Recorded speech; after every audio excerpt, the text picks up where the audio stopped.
एक बौद्ध भिक्षु भोजन बनाने के लिए जंगल से लकड़ियाँ चुन रहा था कि उसने कुछ अनोखा देखा। उसने एक बिना पैरों की लोमड़ी देखी जो ऊपर से स्वस्थ दिख रही थी। उसने सोचा कि आखिर इस हालात में ये लोमड़ी जिंदा कैसे हैं। वह अपने विचारों में खोया था कि अचानक हलचल होने लगी। जंगल का राजा शेर उस तरफ आ रहा था।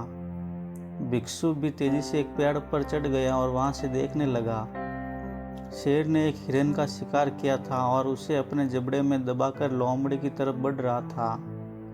उसने लोमड़ी पर हमला नहीं किया, बल्कि उसे खाने के लिए मांस के टुकड़े भी दिए।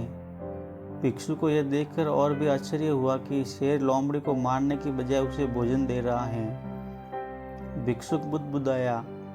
उसे अपनी आंखों पर भरोसा नहीं हो रहा था, इसलिए वह अगले दिन फिर वही गया और छिपकर शेर का इंतजार करने लगा। आज भी वैसा ही हुआ। भिक्षुक बोला कि यह भगवान के होने का प्रमाण है। वह जिसे पैदा करता है उसकी रोटी का इंतजाम भी कर देता है। आज से इस लोमड़ी की तरह मैं भी ऊपर वाले की दया पर जीऊंगा। वही मेरे भोजन की व्यवस्था करेगा। यही सोचकर वह एक वीरान जगह पर जाकर बैठ गया। पहले दिन बीता, कोई नहीं आया। दूसरे दिन कुछ लोग आए, पर किसी ने भिक्षुक की ओर नहीं देखा। धीरे धीरे उसकी ताकत खत्म हो रही थी। वह चल फिर भी नहीं पा रहा था। तभी एक महात्मा वहां से गुजरे और भिक्षु के पास पहुंचे। भिक्षु ने अपनी पूरी कहानी महात्मा को सुनाई और बोला, आप ही बताएं कि भगवान मेरे प्रति इतना निर्दयी कैसे हो गया।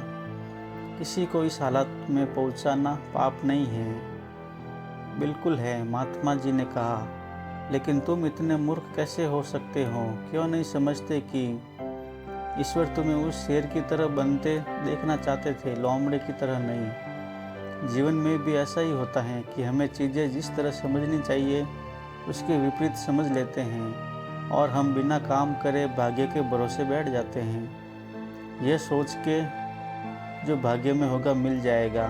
जी नहीं, बिना मेहनत के तो भाग्य क्या भगवान भी साथ नहीं देता है। हम सभी के अंदर कुछ न कुछ ऐसी शक्तियां हैं जो हमें महान बना सकती हैं। ज़रूरत है उन्हें पहचानने की, यह ध्यान रखने की कहीं हम शेर की जगह लोमड़ी तो नहीं बन रहे हैं। दोस्तों, कैसी लगी ये कहानी हमें कमेंट करके ज़रूर बताएं।